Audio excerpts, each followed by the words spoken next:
오늘은 고린도후서 6장 14절에서 7장 1절의 말씀으로 올바른 관용이라는 제목으로 말씀을 나누겠습니다. 말씀을 봉독하겠습니다. 믿지 않는 사람들과 멍에를 함께 매지 마십시오.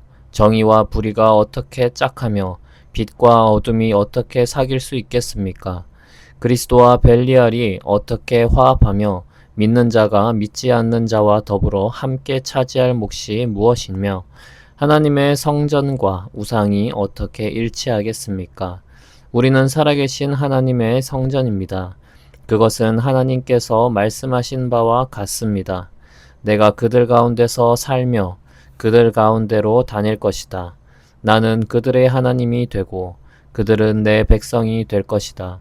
그러므로 너희는 그들 가운데서 나오너라. 그들과 떨어져라. 부정한 것을 만지지 말아라.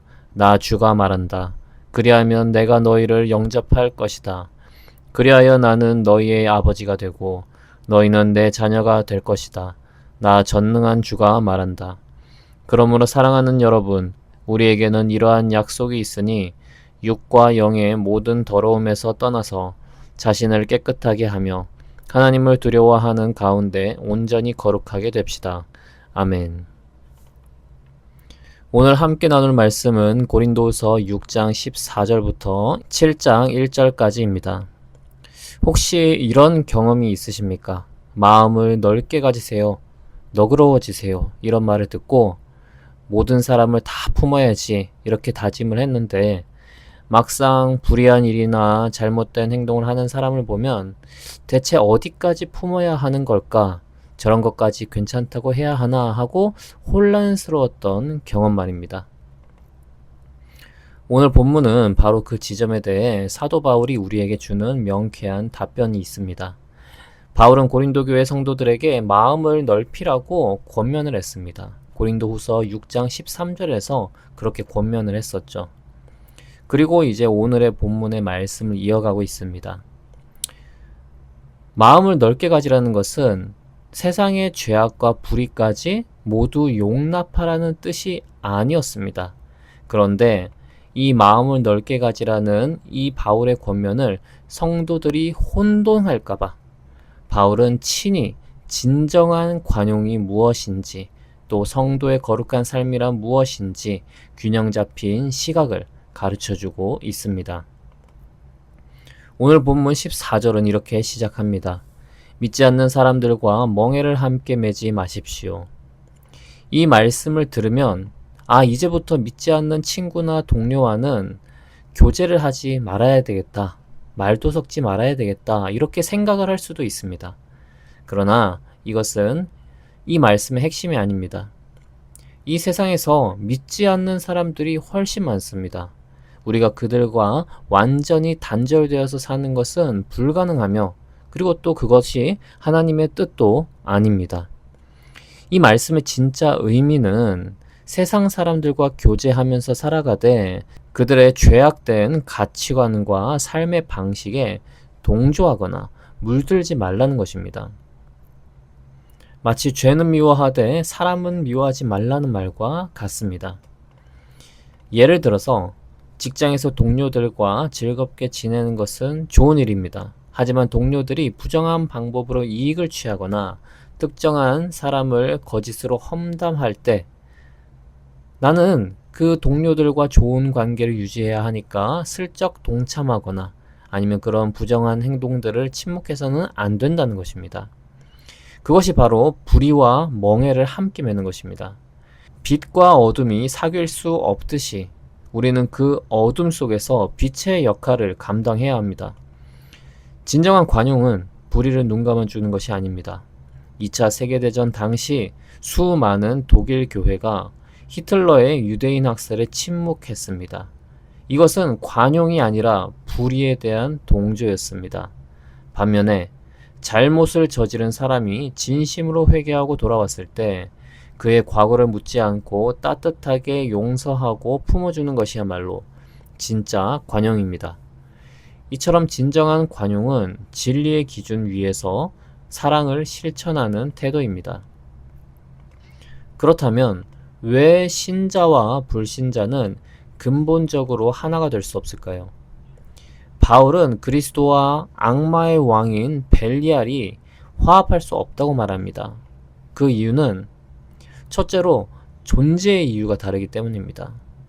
신자는 하나님의 영광을 위해 살아가지만 불신자는 자기 자신의 만족과 즐거움을 위해서 살아갑니다.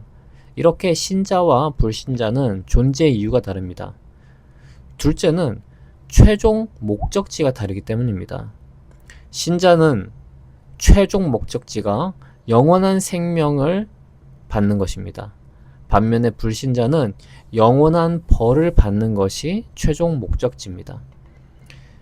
마치 양과 염소의 비유와 같습니다. 낮 동안에는 양과 염소가 같은 풀밭에서 섞여서 풀을 뜯으며 평화롭게 지내지만 해가 지고 목자가 이 양과 염소를 우리에 넣을 때가 되면은 양은 양의 우리로 넣고 염소는 염소의 우리로 구별해서 넣습니다. 이 땅에서는 우리가 불신자들과 함께 어울려 살아가지만 우리의 소속과 운명은 근본적으로 다르다는 것을 기억할 필요가 있습니다. 그래서 하나님은 16절과 17절에서 우리에게 이렇게 말씀하십니다. 우리는 살아계신 하나님의 성전입니다. 그러므로 너희는 그들 가운데서 나오너라. 그들과 떨어져라. 부정한 것을 만지지 말아라. 그들 가운데서 나오라는 말씀 역시 세상과의 단절을 의미하는 것이 아닙니다. 죄악된 문화와 생각으로부터 스스로를 구별하여 지키라는 영적인 명령입니다. 왜냐하면 바로 우리 자신이 하나님이 거하시는 거룩한 성전이기 때문입니다. 요즘 세상은 내가 하고 싶은 대로, 내가 느끼는 대로 사는 것이 자유롭고 주체적인 삶이라고 가르칩니다. 그래서 하나님의 말씀에 순종하는 것을 답답하고 구속적인 것으로 여기기도 합니다. 하지만 성경이 말하는 거룩은 그런 것이 아닙니다. 하나님이 우리를 창조하셨던 원래의 가장 아름답고 완전한 모습으로 회복되어 가는 과정이 바로 거룩입니다. 죄의 노예가 되어서 끌려다니는 삶이 아니라 진리 안에서 참된 자유와 기쁨을 누리는 삶. 그것이 바로 하나님께서 우리에게 주시려는 값지고 복된 인생입니다. 성도 여러분, 진정한 관용은 죄를 무분별하게 허용하는 것이 아니라 진리의 기준 안에서 사랑을 베푸는 것입니다. 그리고 거룩한 삶은 세상과 담을 쌓고 사는 것이 아니라 세상 속에서 하나님의 성전으로서 구별된 삶을 살아가는 것입니다. 그렇다면 우리가 어떻게 이 거룩한 삶을 살아갈 수 있을까요? 오늘 마지막 구절인 7장 1절에서 그 답을 주고 있습니다. 그러므로 사랑하는 여러분, 우리에게는 이러한 약속이 있으니 육과 영의 모든 더러움에서 떠나서 자신을 깨끗하게 하며 하나님을 두려워하는 가운데 온전히 거룩하게 됩시다. 우리에게는 약속이 있습니다. 어떤 약속입니까? 하나님께서 우리의 아버지가 되어주시고 우리 가운데 함께 거하시며 우리의 하나님이 되어주시겠다는 놀라운 약속입니다. 이 약속을 굳게 믿고 나를 자녀 삼으신 전능하신 하나님 아버지를 경외하는 마음으로 살아갈 때 우리는 세상의 더러움에 물들지 않고 기쁨으로 거룩한 삶을 살아갈 수 있습니다. 우리의 즐거움이 아닌 내 안에 사시는 하나님의 영광을 위해 살아가는 복된 하루가 되기를 주님의 이름으로 축복합니다. 기도하겠습니다. 하나님 아버지, 오늘 진정한 관용에 대해서 배웠습니다. 그동안 혼란스러웠던 관용에 대해서 주님께서는 기준을 잡아주셨습니다. 무엇보다 우리는 하나님의 뜻에서 벗어나서는 안 됩니다. 하나님의 뜻이라는 그 기준을 잘 세우고 부드럽고 유연한 마음을 가지고 사랑하며 살아갈 수 있도록 지혜를 더하여 주시옵소서. 예수님의 이름으로 기도합니다. 아멘.